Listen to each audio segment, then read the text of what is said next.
It's now time for this month's broadcast of Learning Now TV.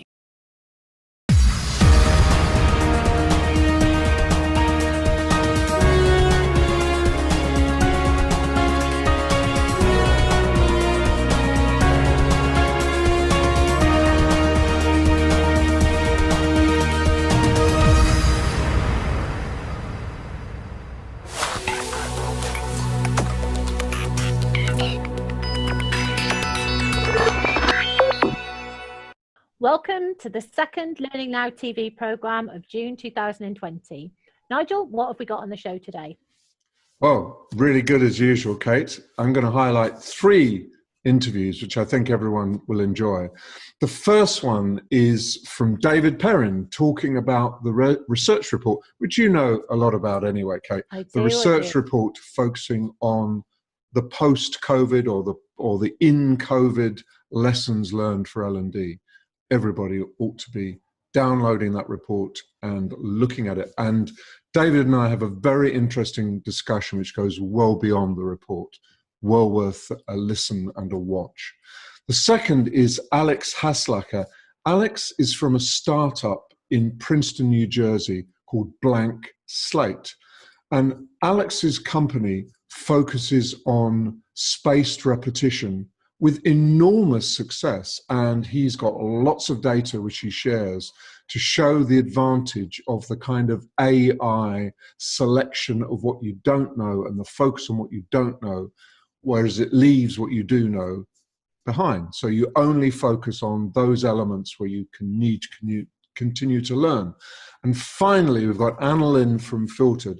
She was one of the great 30 under 30 stars, really, both from the Learning Conference in the US and from Learning Technologies in the UK. And she's got a huge amount to say about what it's like being young, what her perspective on the L&D industry is, and where she sees it all going. So it's a great program coming up. Fantastic. Enjoy the show.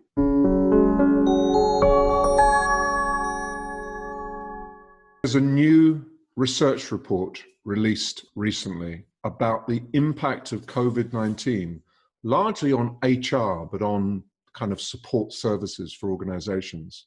And there is one person who is probably the best person in the world to talk about that, and it's David Perrin.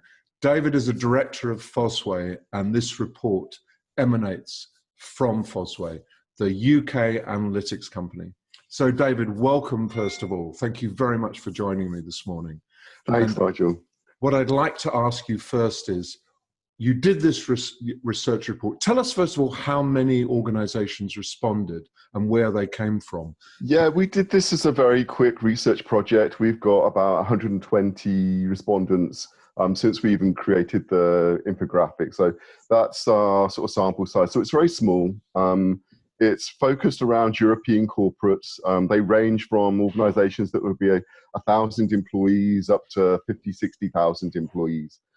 So they're quite a nice little snapshot, a very useful reference point for, maybe the question for people to ask is, does this sound like me? And I think it's just something, isn't a definitive answer, much more about sort of holding up a little bit of a mirror to everybody to say, how have you found the journey? What's your experience been? And what's working? What are the headlines? Tell me what the things that slightly surprised you coming out of it. Yeah, I think there's quite a few things that didn't surprise, if that makes sense. So everybody's been impacted. 94% say that they've had to change their strategy. But what's interesting around that number is that 2/3 have had to change their strategy significantly. And I think that sort of shows almost through the infographic that we've shared, that sort of sense of swing towards digital learning. Obviously, the first reaction in the crisis has been to virtualize training. And we've seen a massive jump in people's adoption of virtual classrooms. But that seems to have been the sort of immediate reaction as the house is burning down. What do? We come up with some contingencies. And I think one of the interesting things is, what do we do next? Yes. But I think overall, some of the big headlines I'd probably pick out is, when you look at the comparison between people who were mature in their use of digital learning and those who are less mature, and those who found it easy to cope with the change that has been brought on by the pandemic and those who found it harder, People who are maturer in their adoption of digital learning were twice as easy. And I think that's sort of, obviously that sort of comes with the territory a little bit. You can probably think about people knowing that actually digital gives them scale, it gives them reach. And that sort of shift has been sort of, I suppose, quite predictable in a way. But we've seen people say that, well, 84% of the respondents say that they've seen an increase in the demand for digital learning from their stakeholders. And we've seen about 71% say they've seen an increased demand for digital learning from their end users. So there has been a groundswell, and that's all been very situational, if you want to, for want of a better word. Have you any indication of just how much of that is knee-jerk reaction? Oh, we're in a panic, let's just do something. And how much is measured strategy that will endure? Yeah, I think there's two things, right? I think when the house is burning down, you'll obviously take some immediate action. And I think everybody's gone through that. Through the research, the questions that we asked, we're really interested in understanding how COVID has changed learning, is that sense of about 1 in 5 have had to rush through or expand a solution that they already had. So they actually proactively had to go out and buy something new or extend what they had. So that sort of shows that maybe an initial knee-jerk reaction. But what's interesting is when we ask people, and this was the sort of reason why we sort of talked about L&D may never be the same again. When we ask them, how likely are you to go back to what L&D was before the pandemic? Only 5% say they will revert back to what they used to do. Wow, 5%. 5%. Which basically is virtually nobody. And probably those 5% didn't think about it carefully enough. Yeah, well, you never know, right? Oh, you never know. Yeah, but there's a few people sort of sat on the fence. You probably got about 30% almost just sitting on the fence saying, well, it's a bit early to tell. And I think that's a fair assessment for certain industries. But the vast majority, 67%, said, no, these changes have created a major shift in what we do and how we do it. And I think that's why I'd start to say probably things will never be the same again, because what we've done is almost virtualize our learning in reaction to COVID. What's going to come next is the thing that usually preceded everybody, right? Whenever you went into e-learning, and traditionally it was to save cost and increase scale. And I think as we start to see the economic sort of shockwaves come through after the sort of initial wave of the virus, then I think people are going to see increased cost pressures, and that's going to almost solidify people. Yes, and perhaps accelerate it as well. Yeah, exactly. One of the most astonishing things that I've found from looking at the infographic was how unprepared some of HR is to deal with the analytics side of it. That 40% were getting their data from basic questions like, who are our people most at risk? Why would you not expect that question? They're using spreadsheets to try and get hold of that data. That would be a nightmare. That would mean HR people spending day after day pouring through spreadsheets, cutting and pasting, and yet if they had a proper tracking and analytics system, it's basically push a button. Yeah, and did that surprise you? In some ways, no. and that's because I think that the systems themselves would have to have been set up to track a pandemic or report on people's unavailability for work in a way that it's not used to be doing. And again, it's a knee-jerk reaction of what do we need to do in the shortest amount of time? And actually, spreadsheets are pretty scalable. They're not efficient by any stretch of the imagination, but you can devolve the completion of a spreadsheet down to a manager and collect that centrally. It's a quick fix, but it's not a long-term solution. So in some ways, I wasn't surprised by that at all. I think what it means for organizations and how they then think about what the return to work means and how they manage that, that's where the rubber hits the road now. And I think that's going to be a big challenge for organizations. They think about tracking that, understanding the capacity within their environment. People are going to be really busy. Don't you think that this is going to be a huge push towards better analytics? That people are saying we need this data, even when we're back from COVID, Yeah. there are times when we're going to really have to be more agile, more flexible, and be able to provide the data, reasonable data that the executive team are asking for. None of the questions that the C-suite are asking seem to me to be unlikely questions, pretty obvious questions. And the fact that some of HR is struggling with that would indicate there's a big push coming. Would you agree? I think I'd agree. And I think it probably works as much on the management of resource in terms of who's here and who's not, but also in how we harness the skills of our people. So we go into the next phase of the sort of recovery, as you might call it. Then I think we're going to see organizations think much more proactively about who's got what skills and how can we apply those to enable us to create some agile, fast, and significant change in our organization, especially as we start to flex to new markets, new opportunities, or the demise of certain parts of our existing traditional markets. So I think that sense of understanding who works for you, what they're able to do, how you can coalesce them virtually into new project teams to help you drive your business forward is going to be something where analytics becomes really important, and that relies on good data.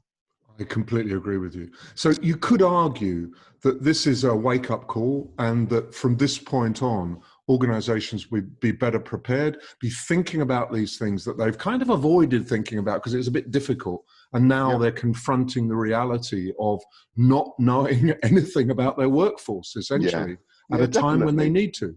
Definitely. And I like the quote from Milton Friedman, who said, it's only a crisis, perceived or real, that creates real change. And I think we're in that situation. I sort of lived through the dot-com boom back at the sort of start of the century. Sounds like a long time ago.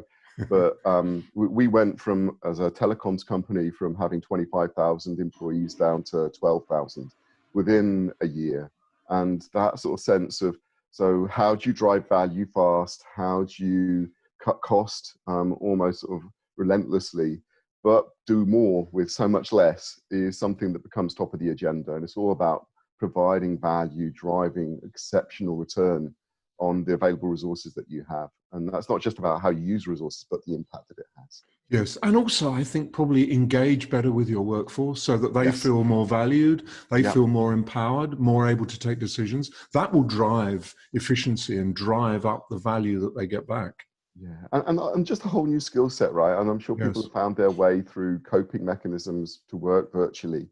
Something I've been working virtually for 10 years, and it's just nice to have more people around at home because the family's here, so less isolated. But I know for many people, they will actually be alone on their own for the last few weeks. So actually trying to make sure that people are able to sustain their working levels, don't get burnt out through these times, make sure they're focusing on the right things, that requires some new management skills. Yes. And I think it solves a lot more conversation, a lot more democracy in the way organizations are run. So I hope these positive changes come through. I think so. I'd like to believe that the end of the micromanaging bully is nigh, because they're just failing spectacularly in this environment. Whereas the manager you're describing is actually making a contribution, helping empower, enable, and support his or her staff. And that seems to be a bottom line as well. Yeah, I think it's really interesting. Again, back in the days, in the 90s, I worked in self-managing teams.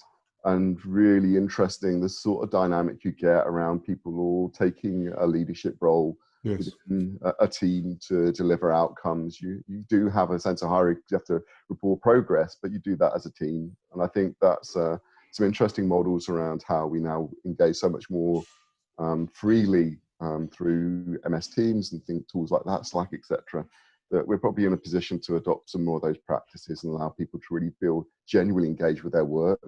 But there's experimentation to do across industries. There's lots of things to learn.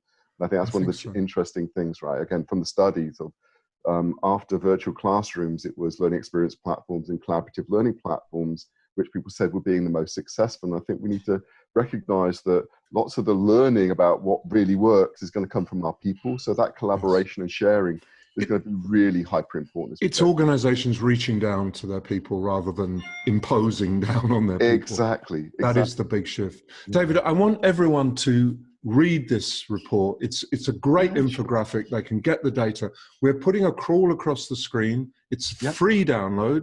And anyone in any organization that doesn't absorb the logic and the flow of this report is being very naive. So, David Perrin, I'm very, very pleased to talk to you. Thank you so much for sharing that. And thank you for kind of bringing the report alive for us. I thought that was really helpful and very, very interesting. Absolute pleasure. Thanks, Nigel. Thank you.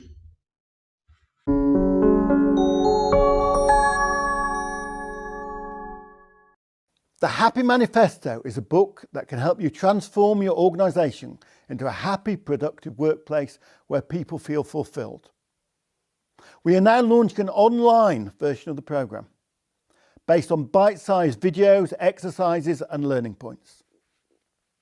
It will launch in January on Udemy at just £50, and there'll be an enhanced version from Happy, which will include webinars and further exercises. Join us to help transform your organisation. I'm Henry, I'm happy, I hope you are too.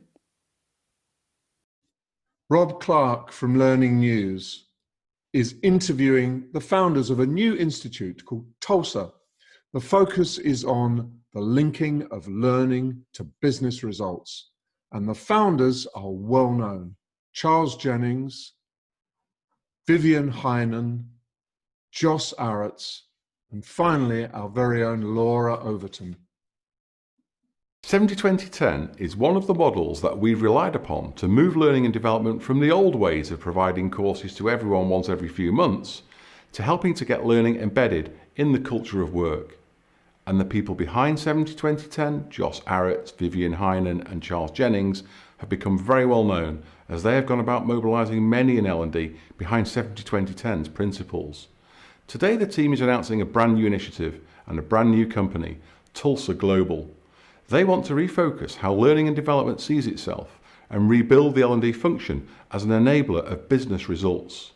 And to help them to do this, they've recruited a fourth and very familiar face, Laura Overton, the former CEO and founder of Towards Maturity. I caught up with the whole team to find out all about it, starting with Charles Jennings.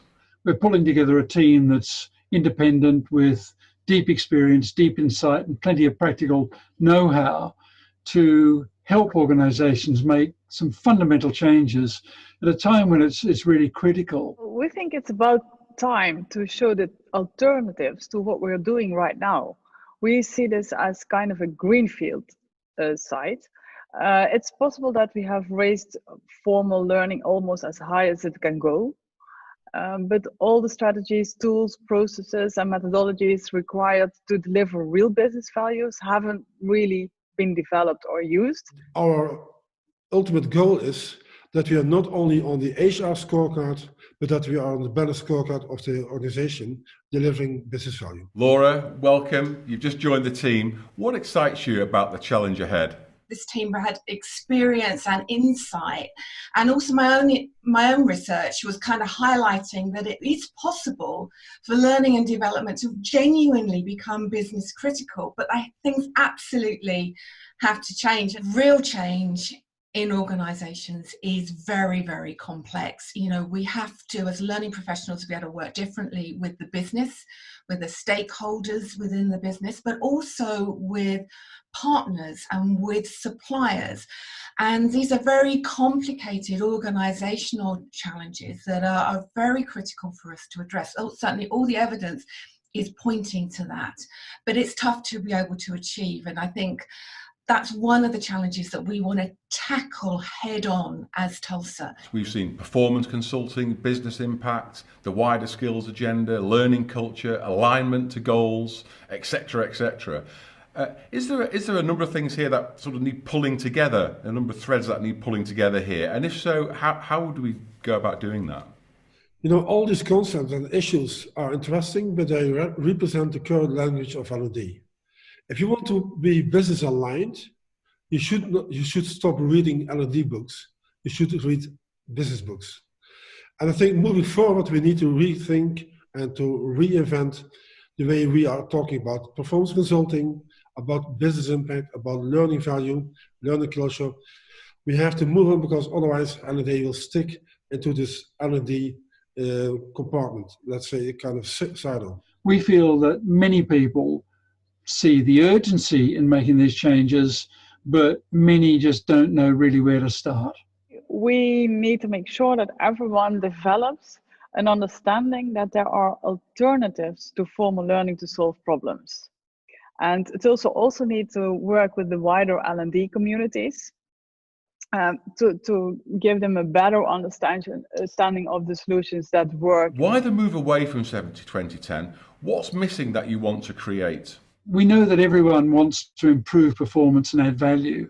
So within Tulsa, we'll be focused on the wider challenges for L&D to deliver these things rather than just on 70-20-10 as an end in itself. However, we're sticking to the principles embedded in the 70-20-10 framework, which are to go beyond formal learning. There's far more than only formal learning. Most of the learning is invisible, it's under the radar.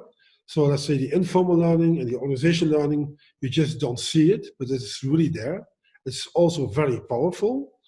And I think we need to support not only L&D, but also business leaders to recognize the power of informal and the power of organizational learning and combine it with formal learning. Success will be a real challenge within our industry. We will be working with partners and as part of a global alliance with best thinkers and professionals across the world. We want to work across the industry to bring like-minded people together. So from the supplier side of the industry, from corporate side of the industry, from everyone who's got a vested interest, we want to work together in order to achieve this goal of helping learning and development be really business critical in the future.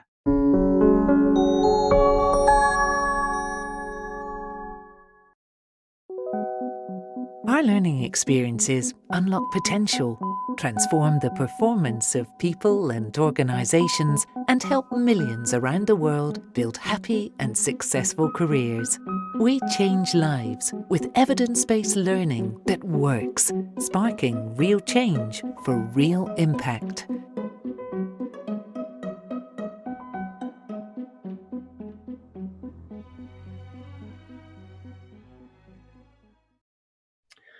Contrary to what they say, lightning does strike twice. I'm joined on only his second appearance on Learning Now Television by Donald H. Taylor, Chairman of the Learning Technologies Conference London, amongst many other hats that he wears. Don, thanks for joining us.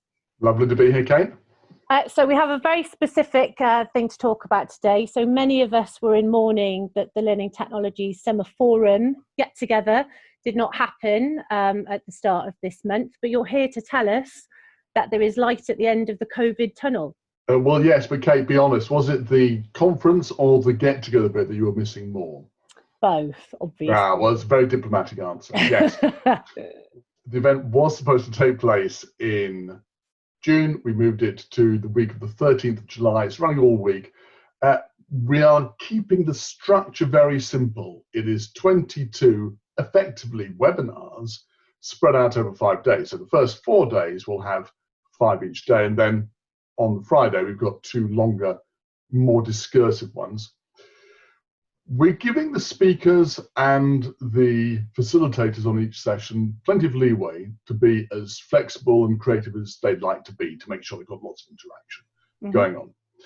And we're running sessions for 45 minutes with a half-hour gap between them, which is quite a short time, but I figured that if you're running events in a block like that, you can probably afford to keep them shorter. Looking forward to it. Lots of organizations, lots of people are doing different things this year, trying out online events. We want to keep the format reasonably simple, trying to make the content as engaging as possible in different ways, given the different speakers, and allowing them to lead on how they'll make it something worthwhile attending. Okay, sounds good.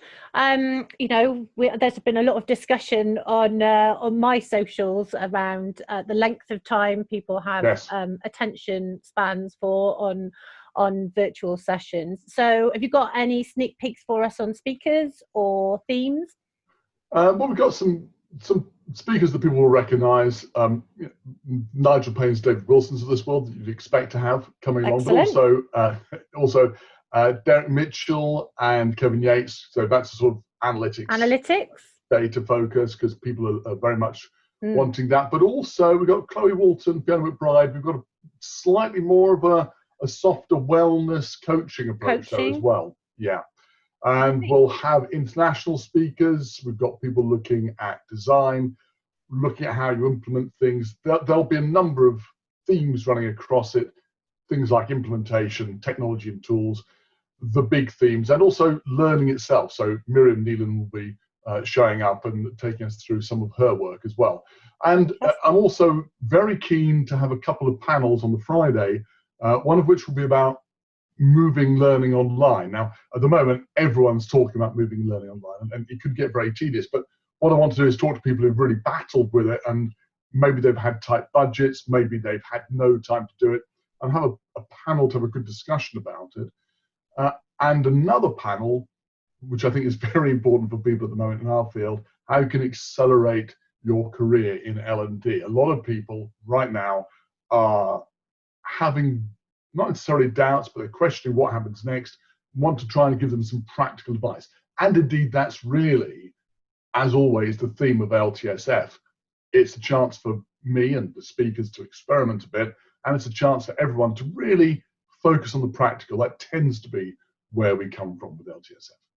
Yeah, it's much more of that sort of hands-on, maybe less formal presentation type of approach, isn't it? So just very quickly then, how do people register or get to take part? You can be sure that you will receive an email at some point. I mean, this is close as still media. You can't escape it. So don't worry about that. But if you are desperate to go and find out, learningtechnologies.co.uk, and you'll find the LTSF site there. And as ever, we were discussing just before we came on camera, we will be doing something around the back channel side of things as well. So even though it's online, we still feel that that's really important, don't we? Well, the good thing about running something online is, yes, you don't get the face-to-face stuff, but your audience is the world. Now, we're deliberately running it from early mornings, late evenings, different days, to try to spread it around a bit. And I think that's really important. Increasingly, I do think, as we go into 2021, we'll be looking at all events having some form of online component. In fact, I'd go as far as to say that I think all events in 2021 and going forward after that will be hybrid. I think they're all going to recognize that you don't have to be confined by the four walls, and that's an exciting prospect. So yeah, the back channel is a really important part of what we're doing. Good. Well, obviously I would agree with you on that. So we'll have you back on soon. I know you're working on some exciting things coming later in 2020, but for now, Don, thank you very much. Lovely to be here, Kate. Thanks for having me.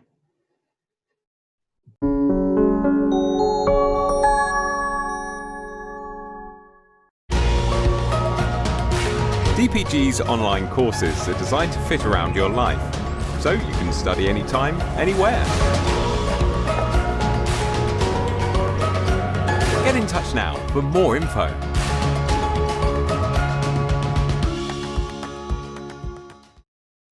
I'm thrilled to welcome our next guest to Learning Now Television. Alalyn Pellier is an enterprise relationship manager for Filtered. We first met earlier this year through the Women in Learning movement. Alalyn, thank you for joining us today. Thanks for having me, Kate. I'm so excited to be here. It's my absolute pleasure. Now, we've talked about a lot of stuff in the short time that we've known each other. But one of the main reasons that you were at Learning Technologies in the first place is that you were part of the inaugural 30 under 30. So congratulations. And Thank can you. you tell us a little bit about how that came to be and what's involved? So 30 under 30 is essentially about 30 people who are under 30 who are being recognized to be the next top leaders within the learning industry. I had the pleasure meeting and speaking with Don Taylor, Nigel Payne and Bob Musher, who are very well known within the industry. And it was just amazing trying to learn from them. And they were very inspirational, as you could probably imagine. Yeah, well, our very own Nigel. Obviously, we're biased on that, but I think a big part of what I do with the Learning Technologies event is around the back channel and around some of the Women in Learning stuff, and even Learning Now TV is about paying it forward. And as somebody who is, starting to get on in years myself now, unfortunately, I just think it's great to embrace what's coming and all of this new talent that we've got. And I think the words I said to you after meeting you at Learning Technologies were, well, if this is the future of L&D, then the future's looking bright. And it's very exciting to me that we've got this initiative now in the UK. And how have you found that kind of peer group? Have you kind of kept in touch? Has it been useful going forwards from the event? Yes, it's been really useful. We've got our own little group chat that we keep in touch with, which has been really supportive, especially what's happening at the moment.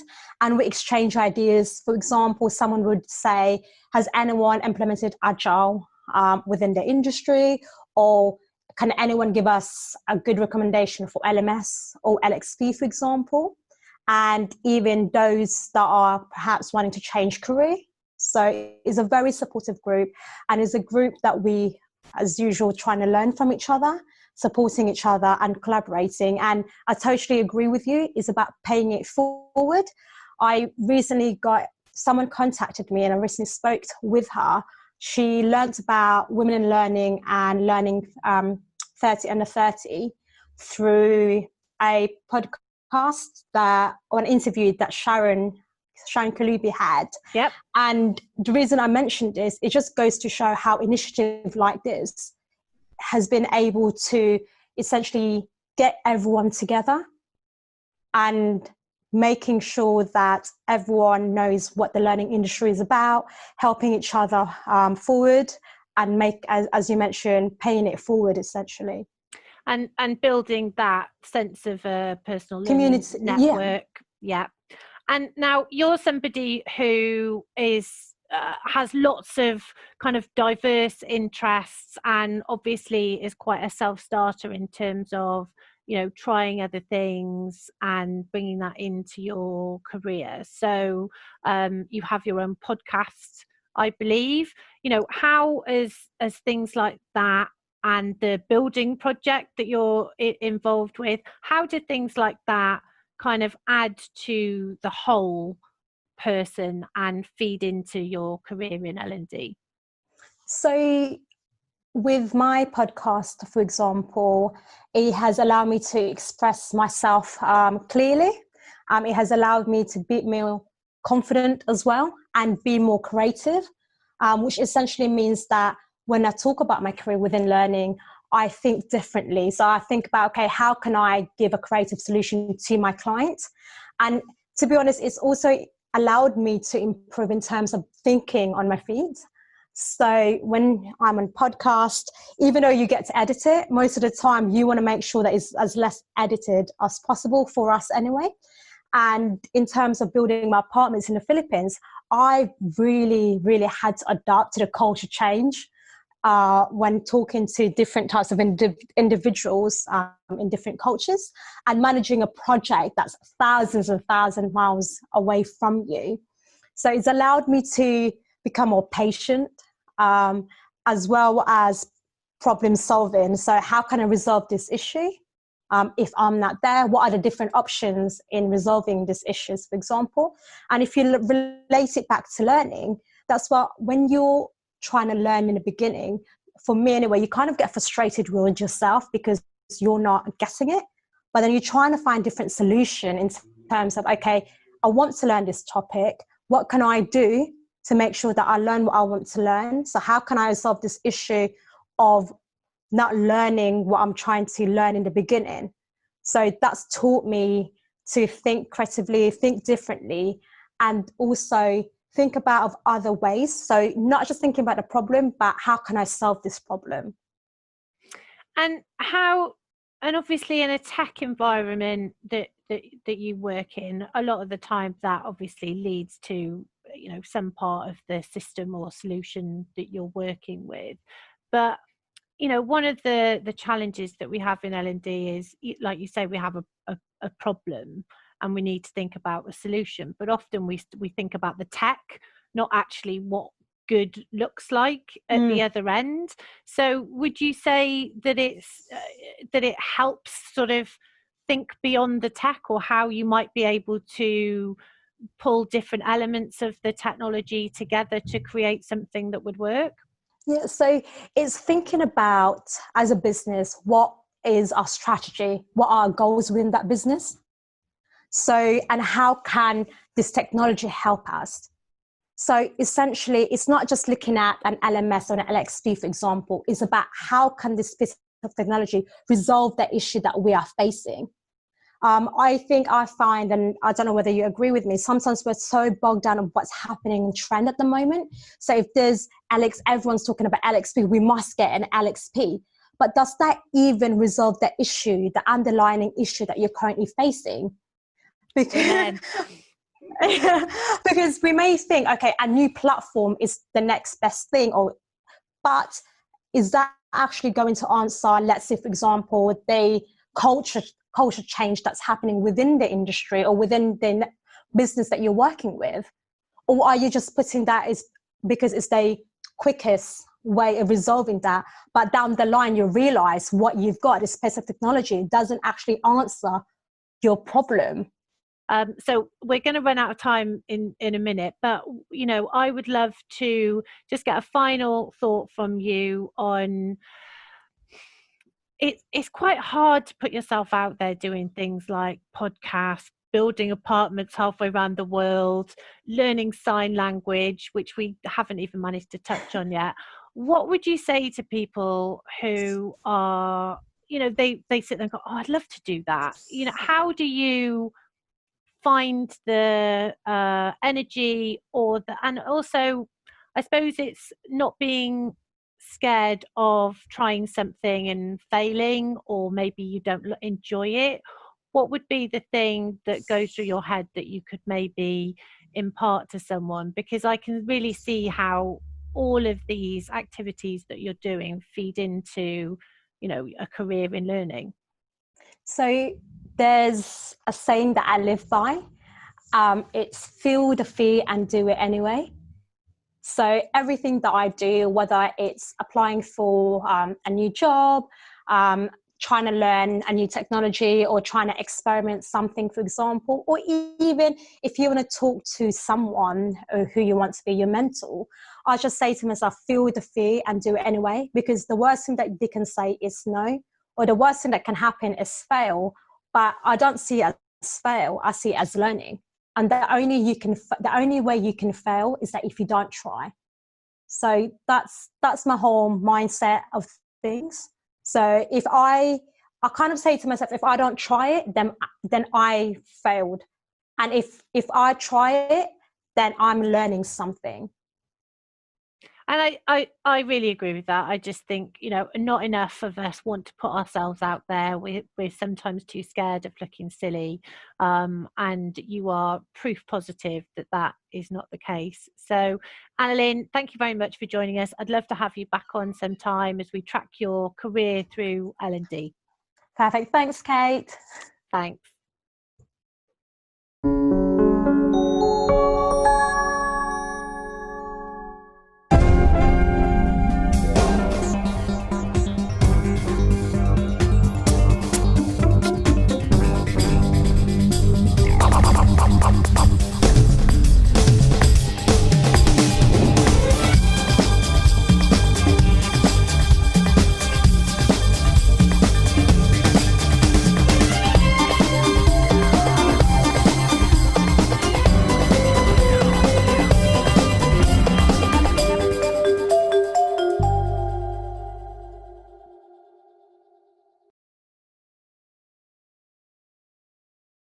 Robin Hoyle, as ever, tackles the tough subjects on Learning Now television. This month, he's talking about the digital divide between those who have the skills to survive working from home in this digital era and those who don't.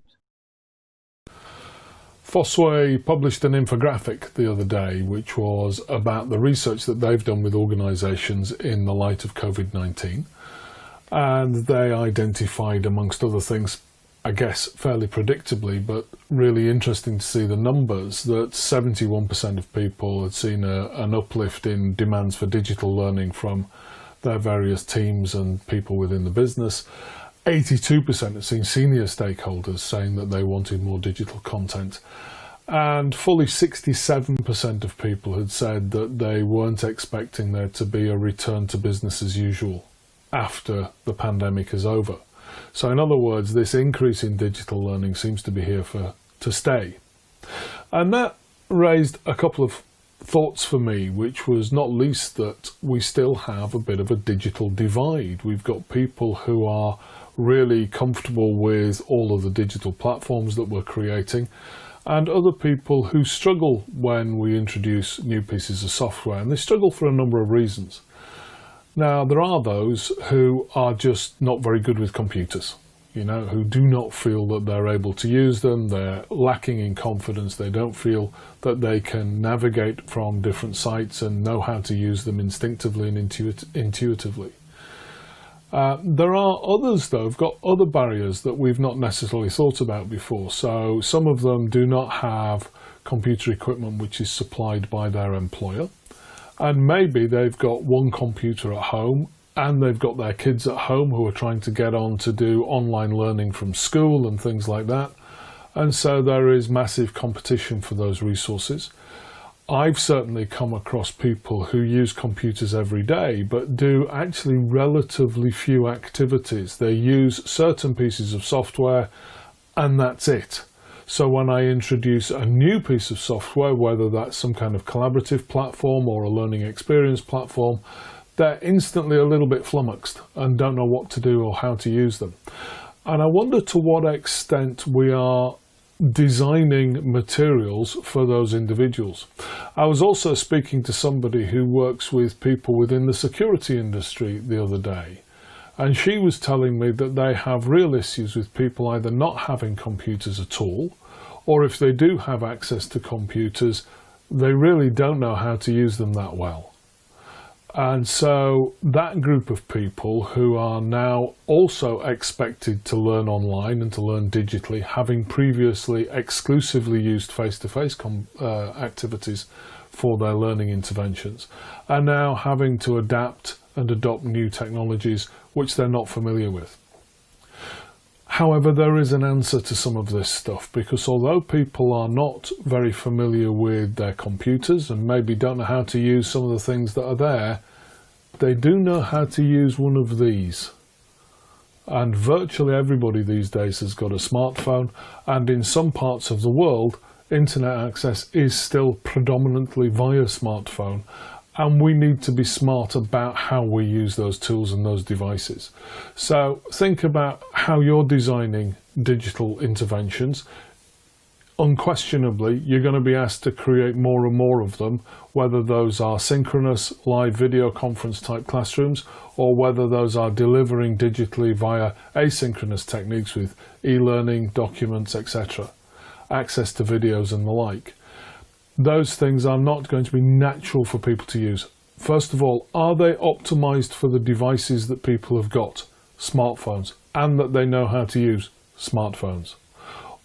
Do they rely on people having access to very, very good broadband? Do they rely on people having access to top-of-the-range computers?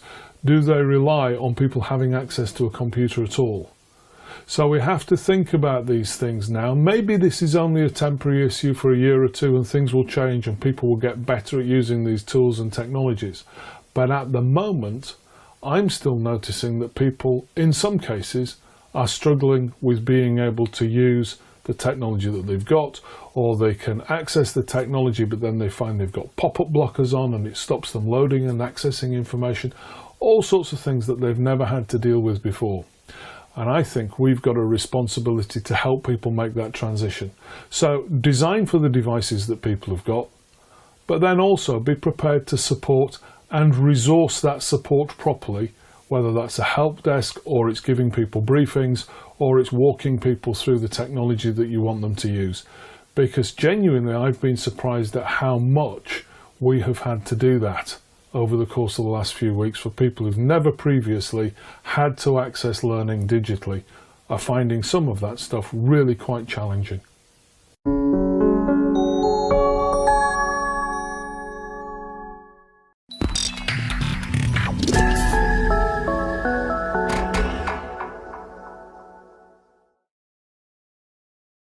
In the L&D world, we all know our biggest challenge is knowledge fade and demonstrating ROI from our training interventions. At Elephants Don't Forget, we use artificial intelligence to guarantee that what you train your employees, they learn and retain. If you are looking to transform the impact your training content has in your business, improve the ROI, and perhaps help employees learn and retain even the dull regulatory material, drop me a line at nelly@elephantsdon'tforget.com. It's not often that I get the chance to talk to someone right at the early stages of an EdTech startup. So it's really fantastic that I've managed to persuade Alex Haslacher to talk to me today. He's the Business Development Director for Blank Slate. And I think you'll find what Blank Slate are trying to do extremely interesting. So Alex, first of all, welcome to Learning Now Television. Thank you, Nigel. Thank you so much for having me. It's an absolute pleasure to be here. Great. I'm really glad to talk to you. First of all, tell me about Blank Slate. What is Blank Slate? Why do you think I'm interested? Well, yeah, we're just over 2 years old as a startup. So we just received our second round of funding. And I think you're interested because this all has to do with learning and development. And we're kind of challenging a lot of old ideas about learning. Mainly our approach is on the forgetting side. So we have quite an extensive algorithm-based software where we're actually able to predict who is going to forget what information, and more importantly, when that forgetting is going to happen, which really allows us to keep all learning, all training for whatever companies we work with, which include academia, corporate, government, even sports teams, but to keep all that learning and training front of mind, ensuring that all the time and money that organizations spend getting stuff into the brains of its people, that it actually stays there. So this is spaced repetition. This is something that we've known about for over 100 years, but it's not something we've really exploited before because it was too difficult. But you've got a bit of smart tech that does that for us, haven't you? We do. We have some pretty cool machine learning, which we do work with spaced repetition, but we also incorporate that. We kind of mesh that together with the forgetting curve. So funny enough, there's some funny historical irony behind the forgetting curve. It was published by Hermann Ebbinghaus back in 1885, I believe, in the same paper as the learning curve was published. Yet we somehow all remember the learning curve and we all forgot about the forgetting curve.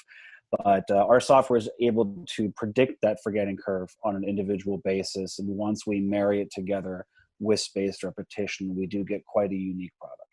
So it gets to know me, it gets to know what I really know, and I don't need any help in remembering. And it helps me with material that I find it more challenging to remember. And it prompts me, and then it keeps me at that level, doesn't it? So that I might start off at 90%, I drop rapidly, as you know, and then you push me back up so that I'm nudging 80, 90% for indefinitely until it's so embedded in my head that we don't need you anymore. Is that right? Pretty much, yeah. So sadly, there was a great study done on the Lawrenceville Academy a few years ago, which popped up in a book called "What School Could Be," and the teachers at the Lawrenceville Academy actually went back and retested all of their students after the summer break on their final exams that they had taken, a mere 2.5 months earlier. Now, you would expect for a prep school of this size, of that reputation, and certainly of that price, that we all think, you know, if we're going to pay enough money to get stuff into the brains of people, it's good. But if you're not spending any money or spending any time ensuring that it stays there, it gets lost. Turns out when these students retook all of their exams, the class average fell from a B+ to an F, with not one student actually having retained all the information from their previous academic year. So it shows us, you know, it's not money wasted, but if you're not doing anything to retain that information in your head, then yes, it is wasted at some point. But what makes it really interesting on our side is that, yes, we can do all that predicting, and the machine learning will know when you're going to forget that information and in relation to the forgetting curve. Yeah, Nigel, to the point of the actual predictive analytics that go into the software is, yeah, being able to predict when you're going to forget stuff allows us to keep that all front of mind. If we look at the forgetting curve in itself, in the corporate sense, if you were to watch a webinar today, 30 days from now, the expectation is that you retain about 20% of that information. 80% of it will have been forgotten. What's unique with our software is that according to the data that we have from many, many clients in many, many different industries, is that we see a level of retention of about 93% more than 90 days out of their original training. That's amazing. That's remarkable. Delta of 73%. And even if we were to be off by 50% of that, which the data shows we're not, you know, still quite an improvement in regards to what it could have been had we not done any retention training. What I love, Alex, is that you've got a dashboard so that if I bought that software and I incorporated it, I get a real clear profile of where the difficulties are. So what everyone is struggling with, what a few people are struggling with, so that I've got an analytics picture of the whole and also the individual. So it's a really clear map, if you like, of the way the learning is working and the way people are engaged or not engaged with that learning. So you can actually make the learning better. You don't need to always rely on your software to kind of pick up the pieces. You can make it better so your software doesn't have to do so much heavy lifting next cycle round and next cycle round. But there's very few places where you can get that kind of fundamental analytics back as the manager of the learning.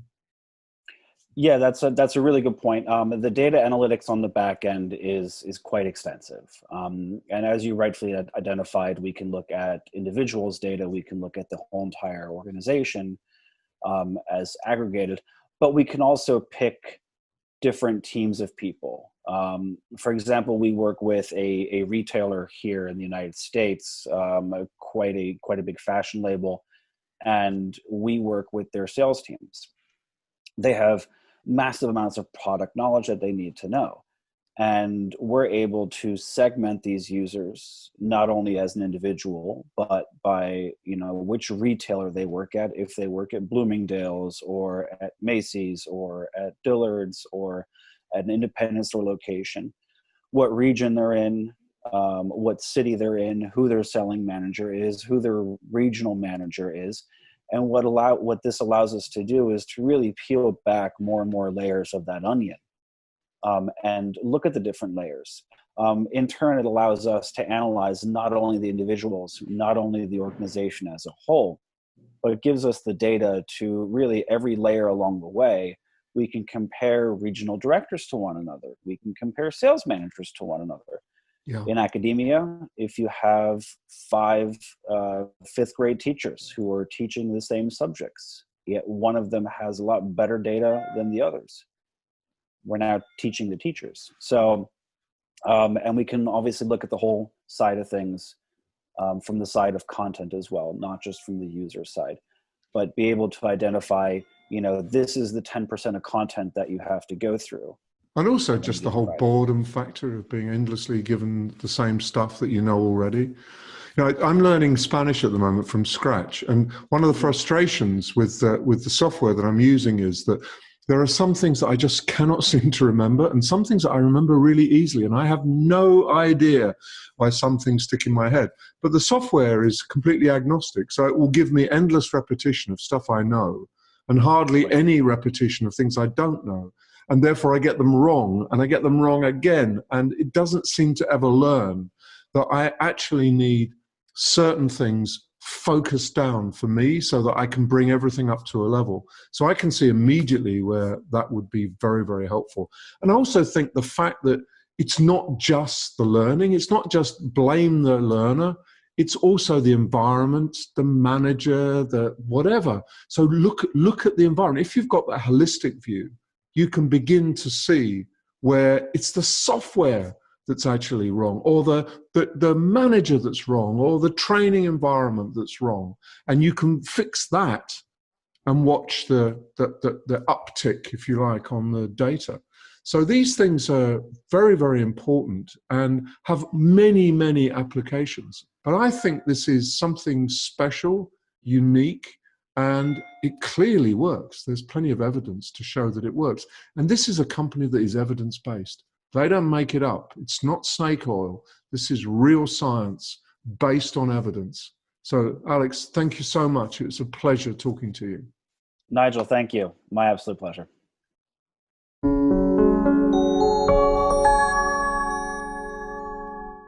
Studies have shown that learning programs are now crucial weapons in the fight to attract and retain talent.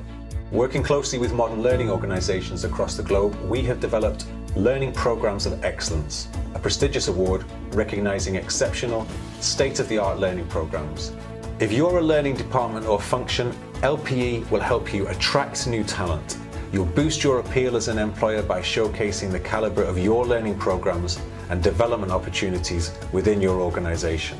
If you're a provider of learning, LPE gives you an absolute guarantee that your learning programs are capable of creating a lasting positive effect on performance and business outcomes. Get in touch with the Learning and Performance Institute now and begin your Learning Program of Excellence journey. Well, that's it for June. We'll see you back for 2 more programs in July. Did you find any great online events, Kate, this month? I did. There's lots happening. Good. So Will Tolheimer's event, the L&D conference, is now live and happening for the next 6 weeks. That opened on the 22nd. We've got the Learning Technology Summer Forum coming up that Don talked about, the 13th to 17th of July. Just before that, our friends at the LPI are running an L&D question time on the 8th of July. And our friends at the Happy Workplace are running their conference on the 30th of July.